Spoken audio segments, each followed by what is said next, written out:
আল্লাহ তাআলা বলেন, যদি আমার কোনো বান্দা আমার নিয়ামত পাওয়ার পরে শুকরিয়া আদায় করে, তাহলে আমি তাকে নিয়ামত বাড়াইয়া দেই। আর যদি কেউ নিয়ামত পাওয়ার পরে নিয়ামতের শুকরিয়া আদায় না করে, তাহলে আমি তার থেকে নিয়ামতকে ছিনিয়ে নেই। এরপর আল্লাহ তাআলা বলেন, নিয়ামতকে ছিনিয়ে নেই না, এখানে একটু ধমক দিচ্ছেন, ইন্না আযাবি লাশাদীদ, নিশ্চয়ই তাদের জন্য কঠিনতম আযাবের ব্যবস্থাও রয়েছে। তাহলে আমরা যে আল্লাহ তাআলার ঘর মসজিদে আসতে পেরেছি, এটা আল্লাহ তাআলার নিয়ামত। তাহলে নিয়ামত পেলে শুকরিয়া আদায় করতে হয়। এখন শুকরিয়া আদায় করব কিভাবে? আল্লাহ তো আল্লাহ মহান, এই মহান মনিবের শুকরিয়া আদায় করব কিভাবে? না জানি ভাষা, না জানি শব্দ। আল্লাহ তাআলা বলেন, আমি তোমাকে ভাষাও শিখাচ্ছি, শব্দও শিখাচ্ছি।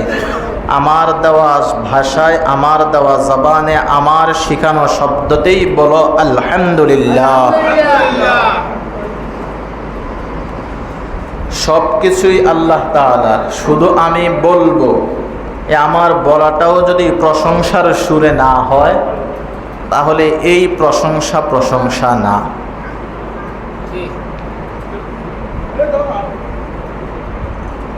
প্রশংসা যদি প্রশংসার সুরে না হয়, তাহলে সেটা প্রশংসা হয় না, সেটা শুধুই বলা হয়।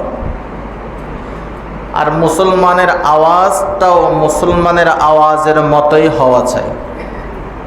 যদি মুসলমানের আওয়াজ মুসলমানের মতো না হয়, তাহলে সেটা মুসলমানিয়ত থাকে না, সেটা কাপুরুষত্ব হয়ে যায়। তাহলে আমরা আবারও কালিমাতে শুকর আদায় করি, আলহামদুলিল্লাহ।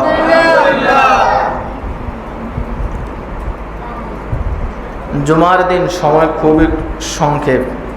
আমার পঠিত আয়াত অনুযায়ী আল্লাহ তাআলা তৌফিক যতটুকু দান করেন, স্বল্প সময়ে কিছু কথা বলার চেষ্টা করব। ওয়া মা তৌফিকি ইল্লা বিল্লাহ। কারণ সময় খুব কম, আলোচনা বেশি। তা আমার পঠিত আয়াতের মধ্যে আল্লাহ তাআলা কার কার থেকে জীবনকে কিনবেন, তাদের কিছু গুণ আল্লাহ তাআলা বলে দিয়েছেন, কার কার থেকে তিনি জীবনকে কিনে নেবেন। আমরাও যখন বাজারে কোনো কিছু বেচা কেনা করার জন্য যাই, কিনতে গেলে দেখে শুনেই কিন্তু কিনি। সব কিছুকে কিনে নিয়ে আসি, তাও যেটা কিনতে যাই সেটার মধ্যেও যদি কোনো ভেজাল দেখি, তাহলে আনি না, ওটাও রেখে আসি। তাহলে আমরাও দুনিয়াতে কিছু কেনার জন্য সেটাকে যাচাই বাছাই করি। আল্লাহ তাআলাও আমাদের থেকে জান এবং মালকে কিনবেন, আমাদেরকেও কিছু শর্ত দিয়ে দিয়েছেন। প্রথমে আল্লাহ তাআলা বলেন, ইন্নাল্লাহা আশতারা মিনাল মুমিনিন। প্রথমেই আল্লাহ তাআলা বলছেন, আমি কেনাবেচা করব মিনাল মুমিনিন, মুমিনদের থেকে। সবার থেকে কিনবেন না। কাফের যারা ইমানের বাহিরে যারা, তারা খারেজিরা এমনি শেষ। বাকি ইমানদার যারা, তারা কি পরিমাণ ইমানদার, আসলেই ইমানদার কিনা, নাকি শুধু শুক্রবার আসলে মসজিদে আসে নামাজ পড়লে ইমানদার হয়, এরকমও তো না। তাহলে ইমানের কিছু সিফাত আছে, যেই সিফাতগুলো দেখেই একজন মানুষকে কি করা যায়, মুমিন হিসাবে চিহ্নিত করা যায়। আজকে আমরা সংক্ষেপে দেখব যে আল্লাহ তাআলা এবং তার রাসূল আকরাম সাল্লাল্লাহু আলাইহি ওয়াসাল্লাম কি কি গুণ দেখে একজনকে মুমিন বলেছেন, আমরা সেটা একটু দেখব ইনশাআল্লাহ।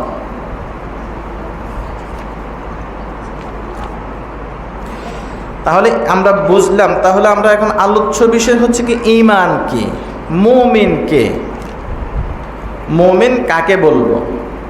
এখন ঈমান কি সেটা আমরা সকলেই জানি যে আল্লাহ এবং তার রাসূলের প্রতি বিশ্বাস করা। কিন্তু না, আল্লাহ এবং তার রাসূলের প্রতি বিশ্বাস করা এই শব্দের মধ্যে ঈমান সীমাবদ্ধ না। তাহলে ঈমান কি?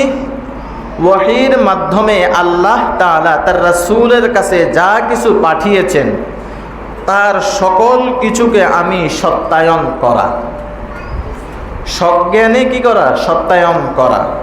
সেটা আমার বোঝে আসুক আর না আসুক, জ্ঞানে আসুক আর না আসুক, আমার অনুমানে আসুক আর না আসুক, সেটাকে বিশ্বাস করাই হচ্ছে কি? ঈমান। শুধু কি বিশ্বাস করাই ঈমান না, এরপরে অন্য আরেক জায়গায় আছে, এটা সংজ্ঞাটা এভাবে যে শুধু বিশ্বাসই নয়, এটাকে কাজে পরিণত করা। তাহলে এই বিশ্বাসটা কোন কোন বিষয়ের প্রতি বিশ্বাস হবে, কোন জিনিসের প্রতি কিভাবে বিশ্বাস হবে, সেটা আমরা দেখব। এই বিশ্বাসের আনুষঙ্গিক বিষয়গুলা কি,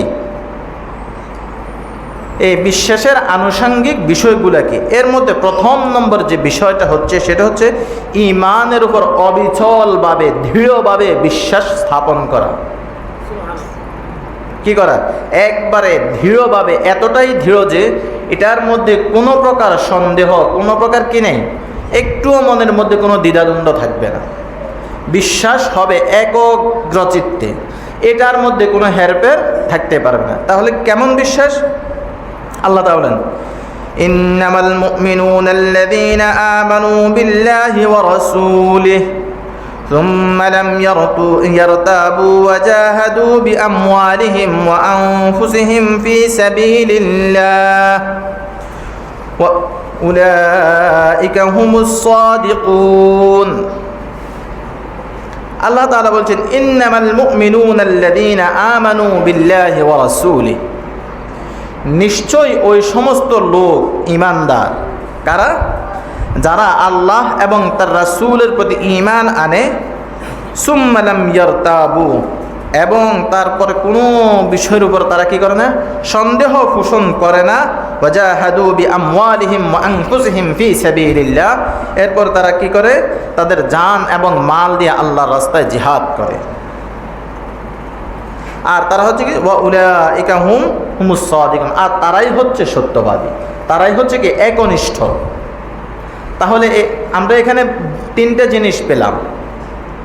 একটা হচ্ছে বিশ্বাস, আরেকটা হচ্ছে কাজে পরিণত করা, আর একটা হচ্ছে তারা যে একনিষ্ঠ আছে এটার প্রমাণ। এই আয়াত আমরা কয়টা জিনিস পেলাম? তিনটা জিনিস পেলাম। এক নাম্বার হচ্ছে বিশ্বাস করা, দুই নাম্বার হচ্ছে এই বিশ্বাসকে কাজে পরিণত করা, তিন নাম্বার হচ্ছে এই যে বিশ্বাস করা এবং কাজে পরিণত করার মাধ্যমে তাদের যে দৃঢ়তা আছে, এই দৃঢ়তা প্রকাশ করে ঈমান যে আছে এটা প্রকাশ করে। কথা বুঝে আসছে তো? যদি এর মধ্যে যদি কোনো কিছু যদি একটু যদি শোভা সঞ্চয় থাকে যে না আল্লাহ তাআলা বিধান দিয়েছেন এটা ঠিক আছে, তবে বিধান ঠিক আছে, তবে যদি শুধু তবে যদি ঠিক আছে সব, এই সামান্য একটু যে সংশয় আমার ভিতরে, যে সংশয় আমার ভিতরে এসেছে, এর কারণে আমি আর ঈমানদার থাকতে পারবো না। আল্লাহ তাআলা বলে দিয়েছেন অপর এক আয়াতে, এটা হচ্ছে যারা এই সামান্য শোভা সঞ্চয় যাদের ভিতরে থাকে, এই শোভা সঞ্চয়টা হচ্ছে মুনাফিক এবং কাফেরের বৈশিষ্ট্য। নাউজুবিল্লাহ। আল্লাহ তাআলা সূরাতুত তাওবার মধ্যে বলেন যে কি? হে রাসূল, যারা প্রকৃত ঈমানদার, সূরাতুত তাওবার মধ্যে আছে 44-45 নম্বর আয়াতে আল্লাহ তাআলা বলেন, হে রাসূল, যারা আপনার উপর আমার উপর যারা ঈমান আনে, ঈমান আনার পরে যারা আপনাকে কোনো বিষয়ে প্রশ্ন করবে না, যে আমি যা পাঠিয়েছি যা পাঠাচ্ছি সব কিছু তারা কি করবে? মেনে নিবে। অর্থাৎ আল্লাহ তাআলা যা কিছু পাঠিয়েছেন সত্যরূপে তারা সেটাকে গ্রহণ করবে, এটার মধ্যে তারা আপনাকে কোনো প্রশ্ন করবে না। এরা হচ্ছে মুমিন। এরপরে আরেক দল আছে যারা আপনাকে প্রশ্ন করবে যে হে রাসূল, এই জিনিসটা কেন নাজিল হলো, বা এই জিনিসটা এখন কেন, বা এই জিনিসটা আরো একটু পরে হলে কেমন হয়। এই যে তারা যখনই আপনাকে যারাই প্রশ্ন করবে, এরা আর প্রকৃত মুমিন থাকে না, এরা হয় মুনাফিক নতুবা কাফের।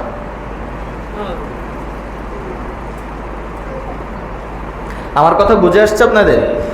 যখনই নিজের ভিতরে কোনো বিষয় আল্লাহ তাআলা যা কিছু প্রেরণ করেছেন, রাসূল সাল্লাল্লাহু আলাইহি ওয়াসাল্লাম যা কিছু বলে গেছেন, এর মধ্যে কোনো বিষয়ে যদি আমার কাছে যদি প্রশ্ন চলে আসে, বিষয়টা এভাবে কেন, এভাবে নয় কেন, যে বিধান ঠিক আছে, বিধানটা এভাবে না হয়ে একটু এভাবে হতো, অথবা বিধান ঠিক আছে এটা যদি রহিত হয়ে যেত, বা বিধান ঠিক আছে এটা তো এই যুগের জন্য উপযোগী না, কিছুদিনের পরে এটা হবে, এরকম কোনো যদি সামান্য সংশয় ভিতরে আসে, তাহলে বোঝা গেল আপনি আর আমি প্রকৃতপক্ষে কি নই, মুমিন নই।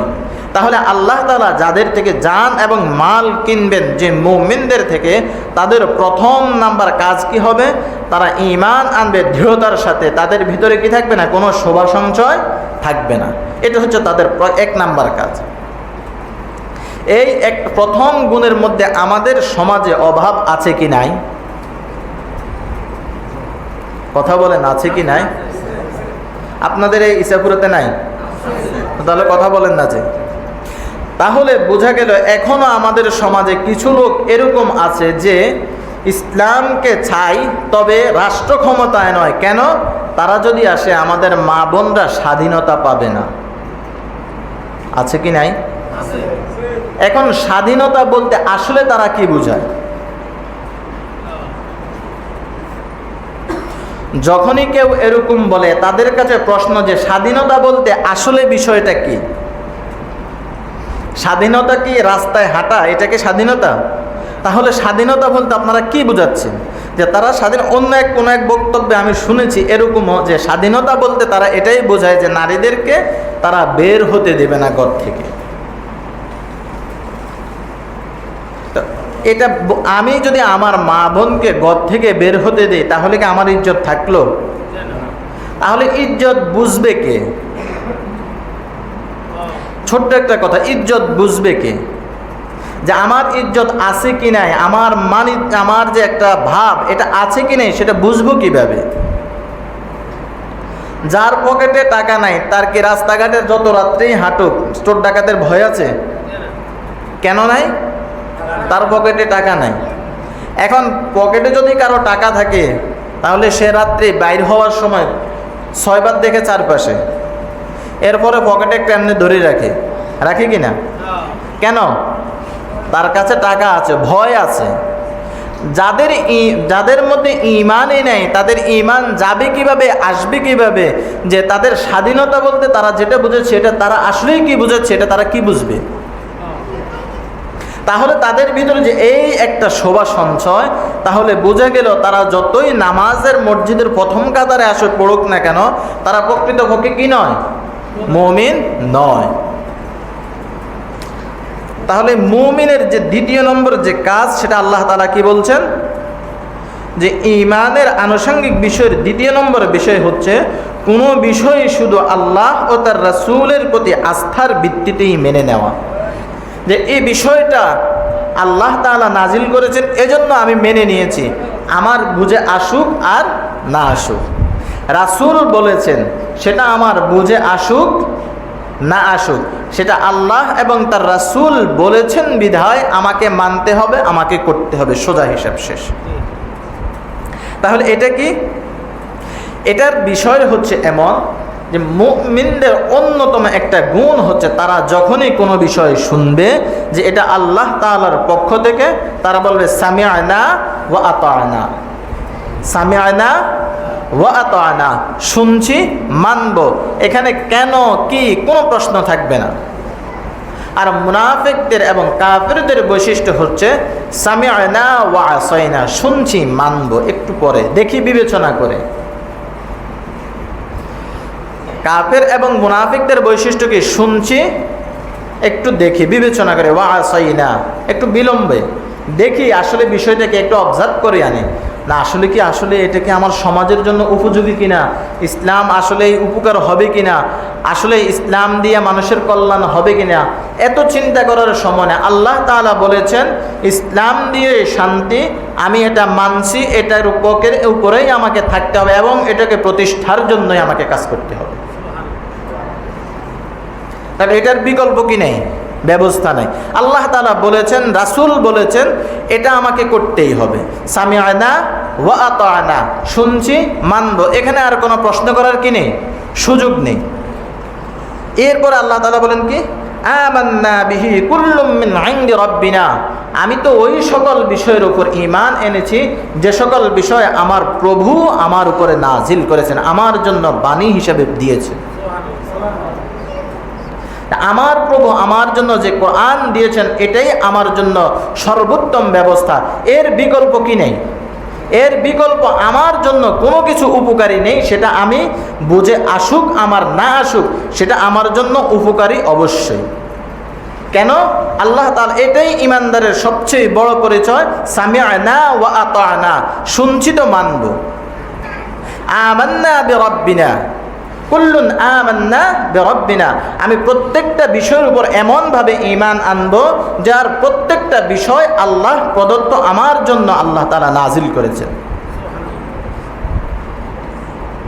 আর যদি এর বিকল্প কিছু হয়, সামি'না ওয়া আসাইনা, আমার উপরে এটা নাজিল হয়েছে ঠিক আছে, কিন্তু আমি একটু বিশ্লেষণ করে দেখি এটা আসলেই আমার এই যুগ উপযোগী কিনা, যদি এরকম কোনো প্রশ্ন আমার ভিতরে চলে আসে, তাহলে এটাই হচ্ছে মুনাফিকের সবচেয়ে বড় বৈশিষ্ট্য। সামি'না ওয়া আসাইনা, এটা হচ্ছে মুনাফিকের বৈশিষ্ট্য। আর মুমিনের কাজ হবে, আল্লাহ তাআলা বলেছেন কোনো কথা নাই, সেটা আমাকে মানতেই হবে, আমার বুঝে আসুক আর না আসুক। অর্থাৎ আমার প্রত্যেকটা কথা আল্লাহ এবং তার রাসূল যেভাবে যেভাবে বলেছেন এভাবে করা। তাহলে ঈমানের আনুষঙ্গিক বিষয়ের 3 নম্বর হচ্ছে ঈমান সত্যের সাক্ষ্য দান এবং আরকানে ইসলামের উপর কি করা? অবিচল থাকা। এখন ঈমানের উপর অবিচল থাকার মানে কি? মুফাসসিরিনে কেরাম তাফসীরের কিতাবের মধ্যে লেখেন, এই অবিচল থাকার অর্থ হচ্ছে, আমি যে বললাম আমানতু বিল্লাহ, আমি যে আল্লাহর উপর ঈমান আনলাম, লা ইলাহা ইল্লাল্লাহ, এটা যে আমি বললাম এটা হচ্ছে আমার ঈমান, এটা হচ্ছে আমার কি? লা ইলাহা ইল্লাল্লাহ, এটা হচ্ছে অন্তরে বিশ্বাসের বিষয়। অর্থাৎ আল্লাহ তাআলা যা কিছু নাজিল করেছেন, আমান্না বিল্লাহ, আমি এটার উপর কি করলাম? ঈমান আনলাম। লা ইলাহা ইল্লাল্লাহ, এটাই হচ্ছে আল্লাহ তাআলা যা কিছু নাজিল করেছেন সেটার উপর আমি বিশ্বাস করলাম, এটা হচ্ছে কি? লা ইলাহা ইল্লাল্লাহ মুহাম্মাদুর রাসূলুল্লাহ। এই যে শেষে কালিমার শেষে যে মুহাম্মাদুর রাসূলুল্লাহ আছে, এই মুহাম্মাদুর রাসূলুল্লাহ বলতে কি বোঝায়? সেটা হচ্ছে আল্লাহ তাআলা যা কিছু নাজিল করেছেন সেটা রাসূল প্র্যাকটিক্যাল করেছেন, আমাকেও করতে হবে। মুহাম্মাদুর রাসূলুল্লাহর মানে কি? লা ইলাহা ইল্লাল্লাহ বলতে আল্লাহ তাআলা যা কিছু নাজিল করেছেন সব কিছু আমি বিশ্বাস করি, আল্লাহ তাআলা একক হিসাবে তার কোনো শরীক নেই, এই হিসাবে তিনি যা কিছু প্রেরণ করেছেন সব কিছুই আমার উপকারের জন্য, সব কিছুই কল্যাণের জন্য। বাকি এটাকে যে আমি প্র্যাকটিক্যাল কাজে পরিণত করব সেটা হচ্ছে কি? মুহাম্মাদুর রাসূলুল্লাহ।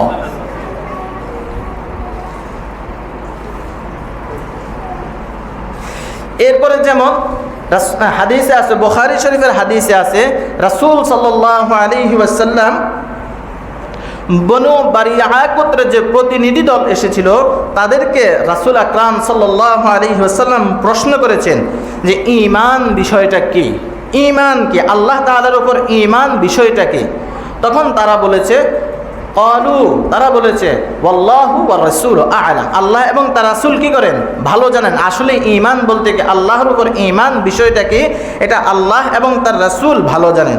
তখন ক্বালা, রাসূল সাল্লাল্লাহু আলাইহি ওয়াসাল্লাম বলেন, শাহাদাতু আল্লা ইলাহা ইল্লাল্লাহ ওয়া আন্না মুহাম্মাদার রাসূলুল্লাহ ওয়া ইকামুস সালাহ ওয়া ইতাইজ যাকাহ ওয়া সিয়াম রমাদান ওয়া আন তুতিউ মিনাল মাগনামি খামস।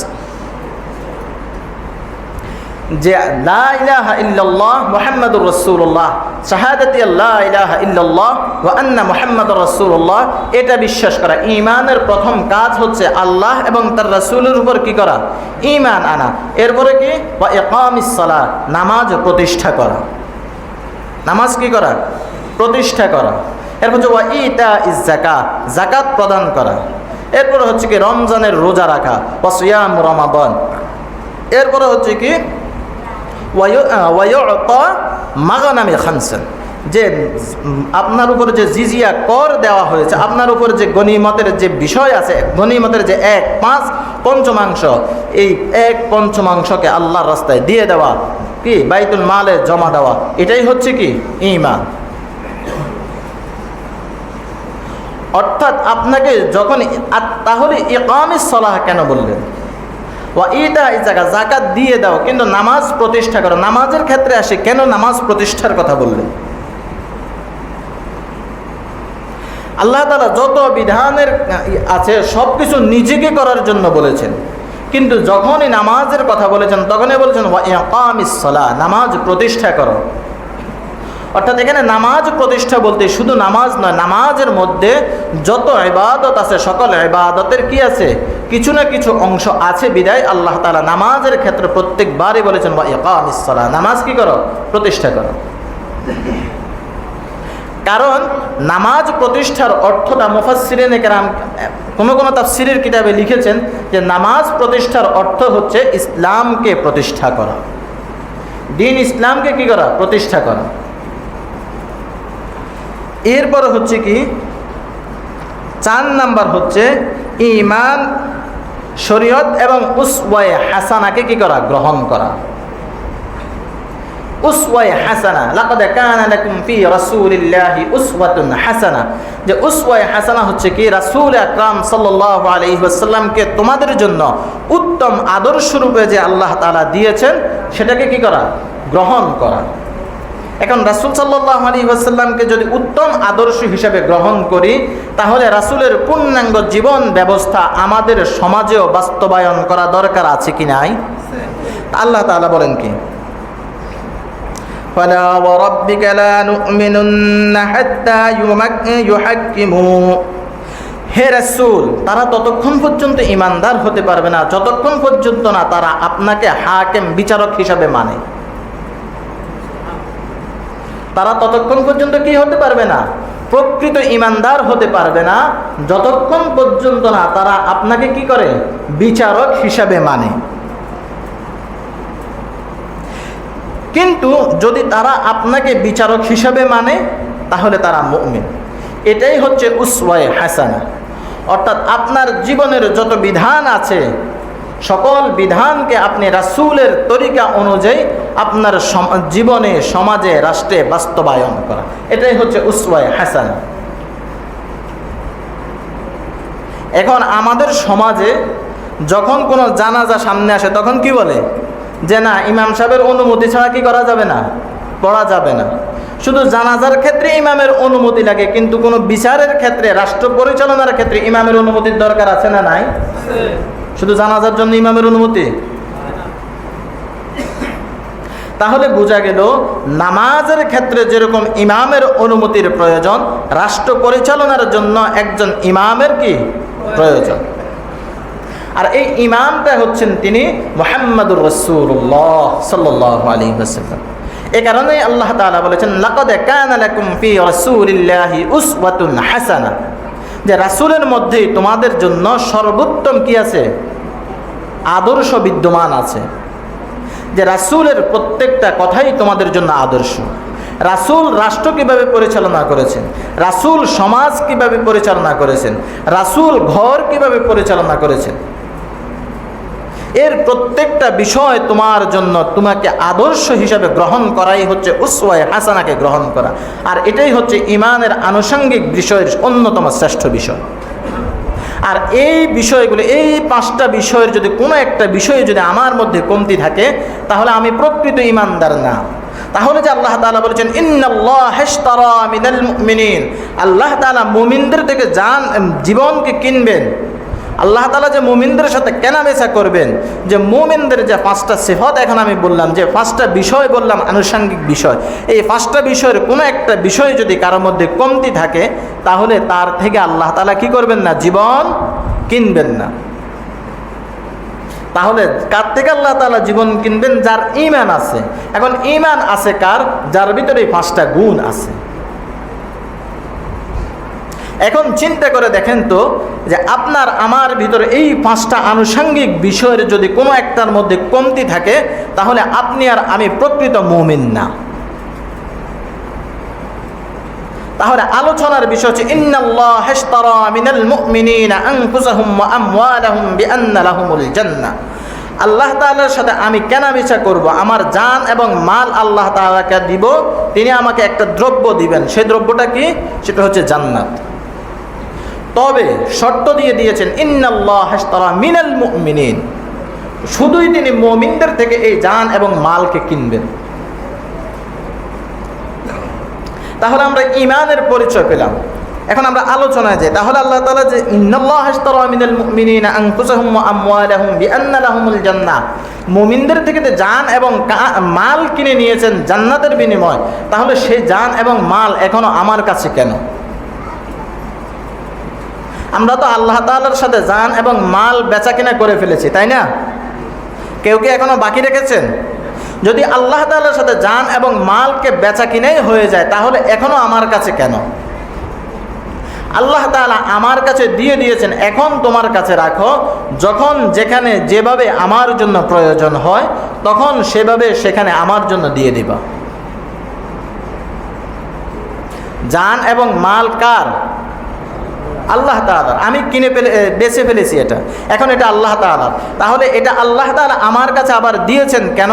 যখন যেখানে যেভাবে লাগে তখন সেখানে সেভাবে দিতে হবে। তাহলে এখন প্রশ্ন, লাগবে কখন? জান এবং মাল তো কেনা বেচার পর আল্লাহ তাআলা আমার কাছে দিয়েছেন, এখন এটা লাগবে কখন? এটা লাগবে যখনই কোনো মুসলমান আক্রান্ত হয় তখন এটা লাগবে। লাগবে কখন? লাগবে কখন? যখনই কোনো মুসলমান কোথাও আক্রান্ত হয় তখনই এই জান এবং মাল দিয়ে দিতে হবে। তো দেওয়ার পদ্ধতি কি? ইউকাতিলুনা ফি সাবিলিল্লাহ, সেটা আল্লাহর রাস্তায় দিব, জিহাদের ময়দানে দিব, দ্বীনকে প্রতিষ্ঠার জন্য দিব। কিসের জন্য দিব? দ্বীনকে প্রতিষ্ঠার জন্য দিব, ইসলামকে প্রতিষ্ঠার জন্য দিব, ইসলামের ভূখণ্ডকে রক্ষা করার জন্য দিব, আল্লাহ তাআলার বিধানকে রক্ষার জন্য দিব, দেশকে রক্ষার জন্য দিব। তাহলে ইন্নাল্লাহা আশতারা মিনাল মুমিনিনা আনফুসাহুম ওয়া আমওয়ালাহুম বিআন্না লাহুমুল জান্নাহ ইউকাতিলুনা ফি সাবিলিল্লাহ, সেটা আমাকে কোথায় দিতে হবে? জিহাদের ময়দানে, দ্বীনকে প্রতিষ্ঠার জন্য, কোনো মুসলমানের ইজ্জত আবরুকে হেফাজতের জন্য আমাকে দিয়ে দিতে হবে। এখন আমি যদি দেই তাহলে কি হবে? যখনই আমার কাছে যে আল্লাহ তাআলা আমানত হিসাবে আবার দিয়েছেন, যখনই আমি সেটা ইউকাতিলুনা ফি সাবিলিল্লাহ, যখনই আমি আবার জিহাদের ময়দানে দিয়ে দিব, তখনই সে আল্লাহ তাআলা আমার সাথে যে ওয়াদা করেছেন জান্নাত আমাকে দিয়ে দিবেন, সেটা আল্লাহ তাআলা বলছেন ওয়াদান আলাইহি হাক্কা, যে আমি যে তোমার সাথে ওয়াদা করেছি জান এবং মাল দিয়ে দিলে আমি তোমাকে জান্নাত দিব, এই ওয়াদা কি সত্য। এখন আল্লাহ তাআলা বলছেন এই যে আমি তোমার সাথে ওয়াদা করেছি, এই ওয়াদা শুধু তোমার সাথে আমি নতুন করে নেই। এই যে তোমার সাথে যে আমি ওয়াদা করেছি তোমাকে জান্নাত দিব, তুমি আমাকে জান এবং মাল দিয়ে দিবা, এটা শুধু তোমার সাথে এখন নতুন নয়, পূর্ববর্তীতে তাওরাতেও আমি এই ওয়াদা করেছি, তাদেরকেও পূরণ করেছি, ইনজিলেও তাদের সাথে আমি ওয়াদা করেছি, তাদেরকেও পূরণ করেছি, কোরআনেও এখন তোমাদের সাথে ওয়াদা করছি। যারাই জান এবং মাল দিয়ে দিয়েছে তাদেরকেও আমি কি করছি? জান এবং মাল যারা দিয়ে দিয়েছে তাদের সাথেও আমি ওয়াদা পূরণ করেছি। তোমরা যারা দিবা তোমাদেরকেও কি করব? জান এবং মাল তোমরা দিলে তোমাদের সাথেও আমি ওয়াদা পূরণ করব, তোমাদেরকে জান্নাত দিয়ে দিব। হাদিসে আছে, যখন কোনো মুমিন ইমানদার, যখন জিহাদের ময়দানে শহীদ হয়, যখনই কেউ শহীদ হয় সাথে সাথে সে জান্নাতে চলে যায়, কোনো বিলম্ব নাই। শহীদ হওয়ার সাথে সাথে কোথায়? জান্নাতে। সে ওখানে বিচরণ করে, সে ওখানে জীবিত। এটাই আল্লাহ তাআলা সূরাতুল বাকারার মধ্যে বলেছেন, যারা আমার রাস্তায় শহীদ হয় তাদেরকে তোমরা কি বলো না? মৃত বলো না, বাল আহইয়া, বরং তারা জীবিত। এরপরে এখন আল্লাহ তাআলা বলেছেন, এখন মাঝে মাঝে আমরা যখন কেনা বেচা করি তখনও আমাদের মধ্যে টাকা চুক্তি সব হওয়ার পরেও মাঝে মাঝে সন্দেহ থাকে কিনা, আসলে বিষয়টা তার সাথে আমি ওয়াদা করেছি সে দিবে কিনা, এরকম মাঝে মাঝে সন্দেহ থাকে না? এখন আল্লাহ তাআলা সেই সন্দেহ দূরীকরণের জন্য বলতেছেন, ওয়ামান আওফা বিআহদিহি মিনাল্লাহ, তোমরা মনে করেছো দুনিয়ার মতো যে তোমরা যে একটু সন্দেহ থাকবে, এরকম নয়, বরং এখন আমি তোমাদেরকে প্রশ্ন করছি, ওয়ামান আওফা বিআহদিহি মিনাল্লাহ, যে আল্লাহ তাআলার চেয়ে ওয়াদা পূরণকারী আর কে আছে? যে কে আছে এমন যে আল্লাহ তাআলার থেকে ওয়াদা বেশি পূরণ করে? ফাস্তাবশিরু বিবাইইকুমুল্লাযী বায়া'তুম বিহি। এখন ওই সমস্ত লোকদেরকে কি করো? সুসংবাদ দাও। কোন লোক? যারা এই যে আমার সাথে বেচা কিনা করেছে, তাদের জান এবং মাল নিয়ে যে আমার সাথে যে বেচা কিনা তারা করেছে, ওই সমস্ত লোকদেরকে সুসংবাদ দিয়ে দাও। ওয়াযালিকা হুয়াল ফাওজুল আযীম। আর যারাই এই বেচা কিনা করেছে, যাদেরকে এই সুসংবাদ যারা গ্রহণ করেছে, ওয়াযালিকা হুয়াল ফাওজুল আযীম, তারাই সবচেয়ে বেশি সফল কাম হয়েছে। তারা সবচেয়ে বেশি কি সফল কাম? কারা? যারা নিজের জান এবং মালকে দিয়ে দিয়েছে আল্লাহর রাস্তায়, যারা নিজের জান এবং মালকে দিয়ে দিয়েছে ইসলামকে প্রতিষ্ঠার জন্য, যারা নিজের জান এবং মালকে দিয়ে দিয়েছে ইসলামী হুকুমতকে প্রতিষ্ঠার জন্য। ইসলামী হুকুমতের জন্য যারাই জান এবং মাল দিয়েছে তারাই সফল কাম। এরপর আমার পঠিত আরেকটা আয়াত আছে, ওই আয়াতের আমি একটু সংক্ষেপে বলে ফেলছি। সেটা হচ্ছে কি, ইয়া আইয়ুহাল্লাযীনা আমানু হাল আদুল্লুকুম আলা তিজারাতিন তুনজিকুম মিন আযাবিন আলীম। হে ঈমানদারগণ। ঈমানদার কারা? যাদের মধ্যে শুরুতে বলা 5 গুণ যাদের মধ্যে আছে তারা হচ্ছে কি ঈমানদার। হে 5 গুণওয়ালা ঈমানদারেরা, তোমাদেরকে কি আমি এমন একটা ব্যবসায়ের কথা বলবো না?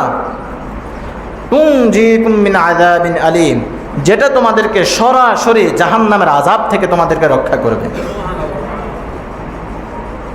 তুমিনুনা বিল্লাহি ওয়া রাসূলিহি, শুধুই তোমরা আল্লাহ এবং তার রাসূলের উপর ঈমান আনবা। এটা হচ্ছে তোমার প্রথম কাজ। যদি ঈমান না থাকে তাহলে তো হবে না। শুধু তোমার প্রথম কাজ হচ্ছে কি, তুমিনুনা বিল্লাহি ওয়া রাসূলিহি, আল্লাহ এবং তার রাসূলের প্রতি ঈমান আনবা। ওয়া তুজাহিদু ফি সাবিলিল্লাহ, এবং আল্লাহর রাস্তায় জিহাদ করবা, আল্লাহর দ্বীনকে প্রতিষ্ঠার জন্য নিজের জান এবং মালকে দিয়ে দিবা। এটাই হচ্ছে তোমার জন্য সবচেয়ে বড় ব্যবসা। এরপরে আয়াতের শেষে আল্লাহ তাআলা বলছেন কি, এই যে বেচা কেনাটা, এই যে ব্যবসাটা, এটা যে কি পরিমাণ লাভজনক ব্যবসা, এটা যে তোমার জন্য কত উপকারী, তুমি মরার সাথে সাথে, শহীদ হওয়ার সাথে সাথেই যে তুমি জান্নাত পাচ্ছ, এই বিষয়টা যদি তুমি জানতা তাহলে নিশ্চয়ই তুমি এটা ছাড়া অন্য কিছু করতে না। তাহলে আমাদের দুটা কাজ এখান থেকে আমরা শিখলাম। এক নাম্বার হচ্ছে আমরা আল্লাহ তাআলার সাথে কি করব? ব্যবসা করব। কিসের বিনিময়ে? নিজের জান এবং মাল দিয়ে আল্লাহ তাআলার সাথে ব্যবসা করব। কিসের বিনিময়ে? জান্নাতের বিনিময়ে। বেচা কেনা আমরা এখনই পাক্কা করে ফেলছি ইনশাআল্লাহ, যে নিজের জান এবং মাল আল্লাহ তাআলার সাথে কি করলাম? বেচা কিনা করে ফেলেছি। কিন্তু এখন দেওয়ার সময় আসছে কি আসে নাই? জান এবং মাল দেওয়ার সময় আসছে কি আসে নাই? 2-1 জনের আসছে, কারো আসে নাই। জান এবং মাল কিভাবে দিব? কিসের জন্য দিব? কখন দিব? যখনই কোনো মুসলমান আক্রান্ত হয় তখনই দিব। মুসলমানরা আক্রান্ত হচ্ছে কি হচ্ছে না? আমরা কি আমাদের জান এবং মাল দিচ্ছি? তাহলে আমাদের ওয়াদা আমরা এখনো কি করি নাই?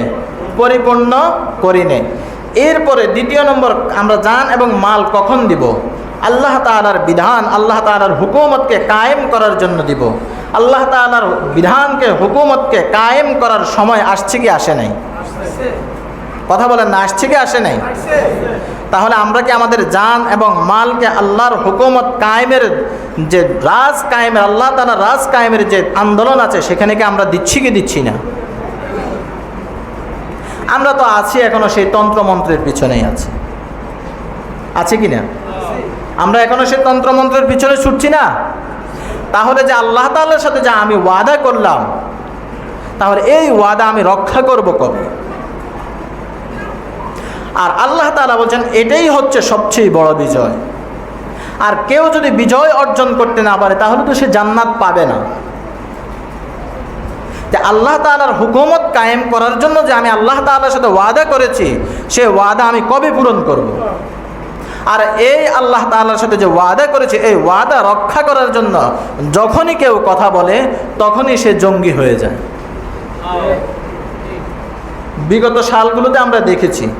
এখন যারা তন্ত্রমন্ত্র নিয়ে দৌড়াচ্ছেন তাদের বিগত আমলের ইতিহাসও আমরা দেখেছি, তারাও এরকম কি করেছেন। যারাই ইসলামী হুকুমতের কথা বলেছেন তাদেরকে তারা আগেও জঙ্গি বলেছে, মাঝখানে আরেকজন বলে গেছে, এখন যারা আসবে তারাও বলবে। জঙ্গি বলা, ইসলামের জন্য কথা বললে জঙ্গি ট্যাগ দেওয়া, এটা কিন্তু বন্ধ হবে না। কথা বুঝেন আপনারা? মনে হয় যেন ইসাপুরার মানুষ এটা জানে না। কোনো এক সময় অতীত ইতিহাসে বিগত সরকারের শেখ হাসিনার আগের আমলগুলোতে আমরা দেখি নাই যে এরকম যারাই ইসলামের কথা বলেছে তাদেরকে জঙ্গি বলেছে কি বলে নাই? আপনারা ইতিহাস জানেন না? তাহলে শেখ হাসিনার আমলে তো বলেছে অহরহ, এটার কোনো অভাব নেই। এখন আবার যদি নতুন করে তন্ত্রমন্ত্রকে যদি আমরা গঠন করি, তাহলেও আমরা ইসলামকে প্রতিষ্ঠা করা তো দূরের কথা, ইসলামের কথাও বলতে পারবো না। আপনারা ঠিক বললেও ঠিক, না বললেও ঠিক। তন্ত্রমন্ত্রকে যদি আবারও প্রতিষ্ঠা হয়, ইসলামের কথা বলার সাহস থাকবে না। এখনই শুরু হয়ে গেছে বন্ধ করা, টেন্ডারবাজি এখনই শুরু হয়েছে। আপনি যদি ইসলাম চান, শান্তি চান, তাহলে আপনাকে ইসলামের রাজ কায়েম করার জন্য আপনাকে শরীক হতেই হবে। আর আল্লাহ তাআলা বলেন, তোমরা যদি ইসলামের হুকুমতকে প্রতিষ্ঠার জন্য যদি কাজ না করো, তোমাদের মতো বন্দা আমার দরকার না, আমি অন্য কোনো জাতিকে দিয়েই আমি এই কাজ করাবো। একটা ঘটনা বলে শেষ করছি, যে আফগান মুজাহিদরা, তাদের এত অস্ত্রশস্ত্র ছিল, কথা বলেন ছিল, তারা ইসলামের হুকুমত কায়েম করে নাই? করেছে কি না? তাহলে তারা এত শক্তি পেল কোথায়? তাদের ছাত্র ছিল কয়জন? তালেবানের ছাত্র ছিল কতজন? আমি একটা বইতে পড়েছি, তাদের মাত্র 1600 দিয়ে তারা শুরু করে। 1600 ছাত্র দিয়ে তারা আমেরিকার বিরুদ্ধে জিহাদ শুরু করে। রাশিয়ার বিরুদ্ধে যখন জিহাদ করে, তখন তাদের ছাত্র সংখ্যা ছিল মাত্র 693 জন। তা রাশিয়ান এক সৈনিক, সে বলতেছে, আমরা যখনই তাদের উপর বোমা মারি, তখন এটা কে যেন খেয়ে ফেলে, এটা কোনো মানুষের কাজ না। তখন সেই রাশিয়ান যে সৈন্যরা আছে, এরা ইসলাম গ্রহণ করে, এরাই আবার তাদের বিরুদ্ধে যুদ্ধ করে। তাহলে আল্লাহ তাআলা কি বলছেন? যদি তোমরা ইসলামী হুকুমতের জন্য কাজ না করো, তোমাদেরকে দিয়ে আমি কাজ করাবো না। ভিন্ন ধর্মী যারা আছে তাদেরকে মুসলমান বানাবো, তাদেরকে দিয়ে ইসলামের কাজ করাবো। তবে তুমি যদি করো তাহলে তুমি সফল কাম, যদি তুমি না করো, ভিন্ন ধর্মের যারা আছে তাদেরকে আমি মুসলমান বানাবো, বানাইয়া আমি ইসলামের কাজ করাবো। তোমার মতো মুসলমানের দরকার নেই। ফাওয়াইলুল লিল মুসাল্লিন, এরকম নাম দেখানো মুসলমানের দরকার নাই। এই সমস্ত মুসলমানরাই জাহান্নামে যাবে। তাহলে যে আলোচনা করেছি, আল্লাহ তাআলা আমাদেরকে, আল্লাহ তাআলার সাথে যে ওয়াদা করেছি, জান এবং মাল বেচাকেনের যে ওয়াদা করেছি, আল্লাহ তাআলা আমাদেরকে সেই ওয়াদা রক্ষা করার তৌফিক দান করুক। সেই ওয়াদাকে রক্ষা করে আল্লাহ তাআলার জমিনে আল্লাহ তাআলার বিধান কায়েম করার জন্য নিজের জান এবং মালকে খরচ করার তৌফিক দান করুক। ওয়া মা তৌফিকি ইল্লা বিল্লাহ।